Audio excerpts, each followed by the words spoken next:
Hey everyone, my name is Mike. Welcome to our farm. This is the Fighting Ivies YouTube channel, and we're glad you guys are here today. As some of you who know, if you've been following along, the pigs are going to be going to the market here, and actually it'll be tomorrow morning. And what we're going to be building are sorting panels or sorting boards. And basically you can find these online if you've got a local agri supply or a tractor supply. You can order them and get them delivered. This is something that I failed to do in a timely fashion. Because I need these tomorrow morning, we're going to go ahead and just build our own for a little bit cheaper. It is really hot. Thankfully we're underneath the pole barn that we had just got done building, where we're parking the equipment and the vehicles underneath at the moment. So I've got the panel over here on the back of the truck. I'm going to get the smaller panels cut out, and then we're going to get up under the shade here and get to working.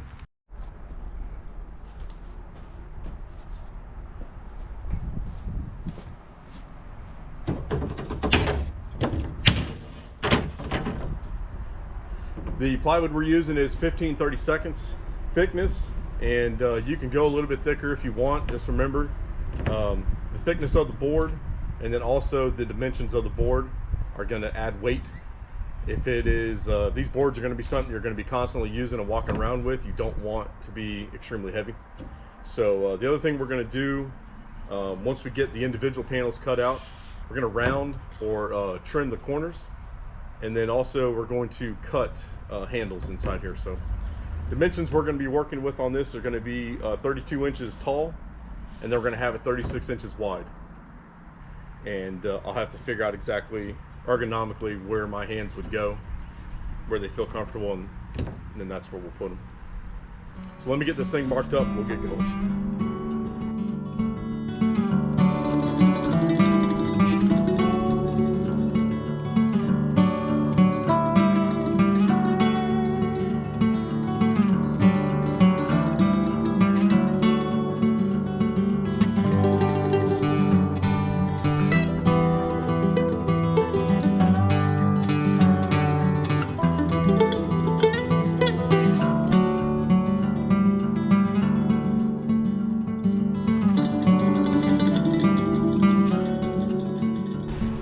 All right, so we got our individual boards cut out, and like I said before, we're going to put two handles up here on our 36-inch side, and then I'm also going to put two handles here on our 32-inch side. And I think I'm just going to do those two sides, so you can, no matter which way you hold it, you can go from here and then turn it upright and push it down in the skinnier area, or if you got a lot of room to work in, you can flip it over and you can do your 36-inch side down on the ground. I'm going to get the hand holes marked out, and I've got a hole saw. There we go. Got a nice little hole saw. So that'll be the width of our hand holes, right? Put two on each end, and then we'll cut it out with the saw. We'll probably do like a plunge cut into it to cut the rest of it out. 12 inches on this side also. This will be the inside portion, and then I'm going to go about 5 inches over. So I'm going to go from 12 inches down to 7 inches this side, and then I'm going to go 24 inches up to 29 inches, and then I'm going to transpose the same marks down here. So start on the left, got 7 inches, 12 inches, 24 inches, and 29 inches.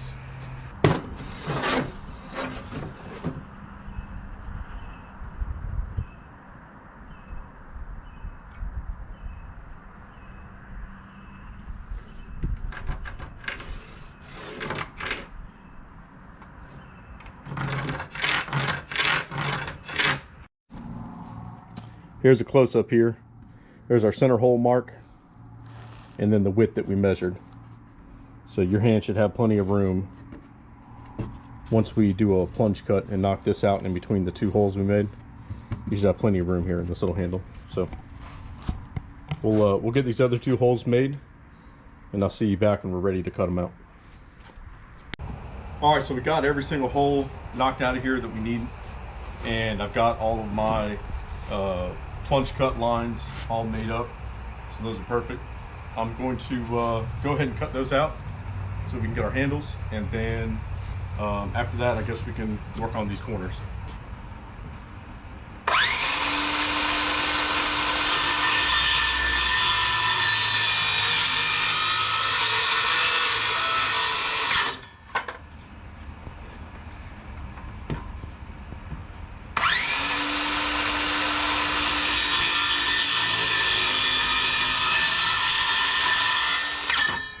There you go, a real nice girthy handle. So 3 more times.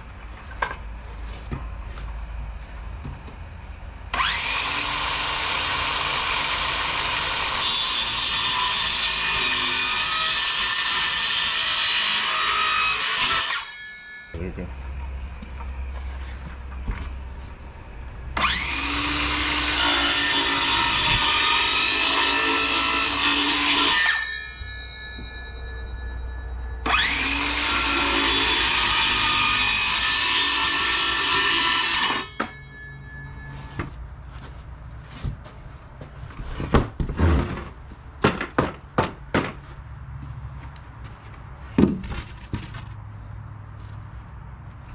So there's roughly what we're looking at.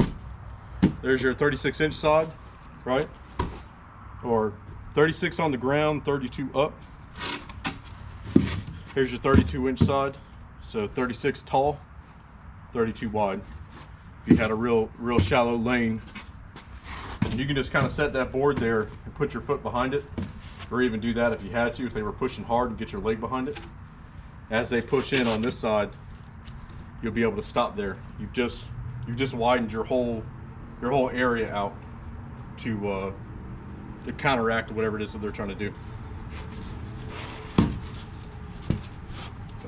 It's pretty lightweight. I'll cut the corners real quick, make it even a little bit lighter, and then we'll not only have a sorting panel, we'll also have a template. I won't have to do all the measuring. We'll just set this on top of the other one, mark it all up, go to town to it. So let's get these corners addressed.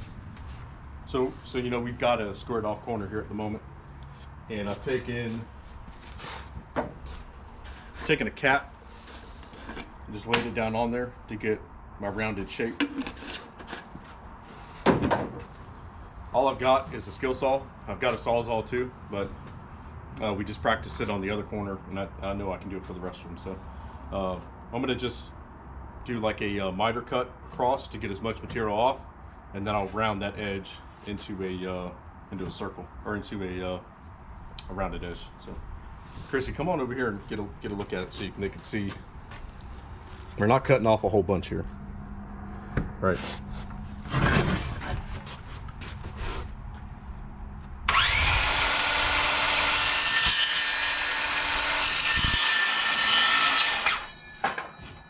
So just hack that off.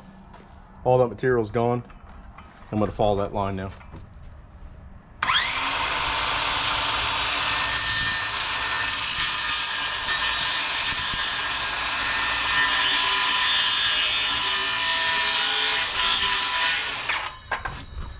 With all that material gone off that miter, there's nothing to bind the blade up as you go to turn. We chipped the hell out of it on this one. And a jigsaw, as well as a like a handheld router. We don't have that either. So if you do got a router, come back over everything and do like a round over edge, or if you got an orbital disc with some heavy grit sandpaper, hit that too. You probably have a hard time getting the handles, but anything you can get to would be super beneficial. Let's cut the other 2 corners.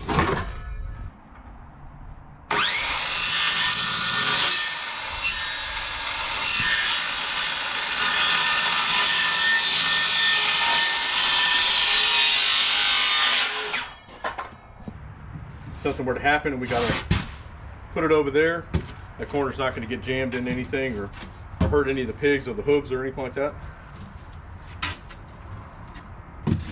Handles feel good. It's a nice grip on them. Did you get a splinter? Almost got a splinter. That's probably why they make them out of plastic. But safety first, you should be doing it with gloves on.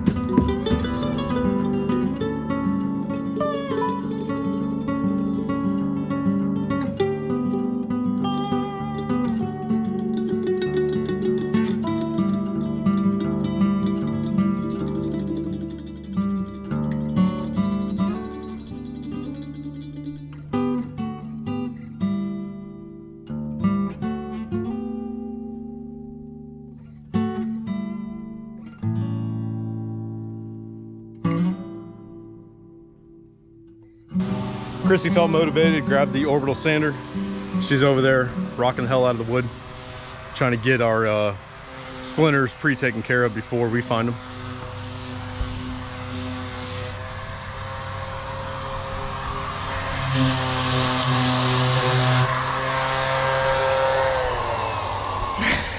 Stop. So I'm pretty happy with it. I think we had like $24 invested in the plywood, and depending on the size and manufacturer, that's probably what one plastic one was going for.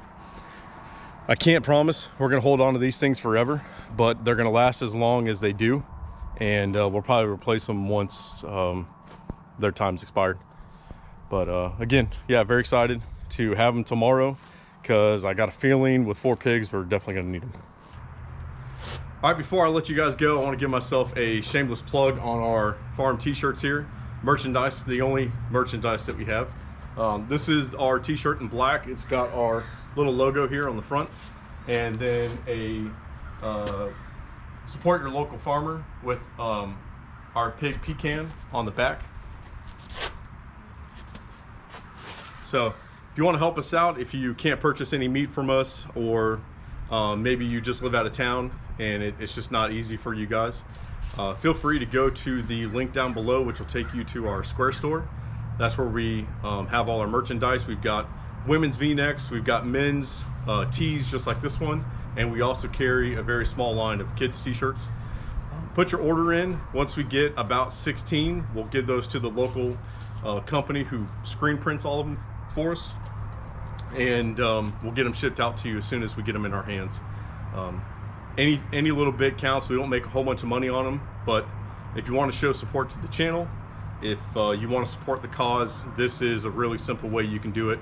And when somebody asks you when you're walking around whose shirt is that, or where'd you get it from, and maybe you can tell them the story about us and what we're doing. So spread the word around. I appreciate you guys stopping by. Hopefully, if there's anybody else looking to do the same thing, I didn't find a lot of YouTube videos about this. That's kind of why we're making this one today. So hopefully this was informative, and I hope I helped someone else that's in the same situation we are.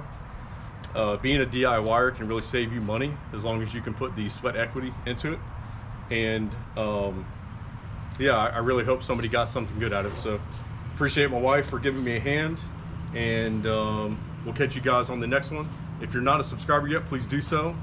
Hit the like button, subscribe, watch all the videos, watch them twice, and we'll see you on the next one. Take it easy.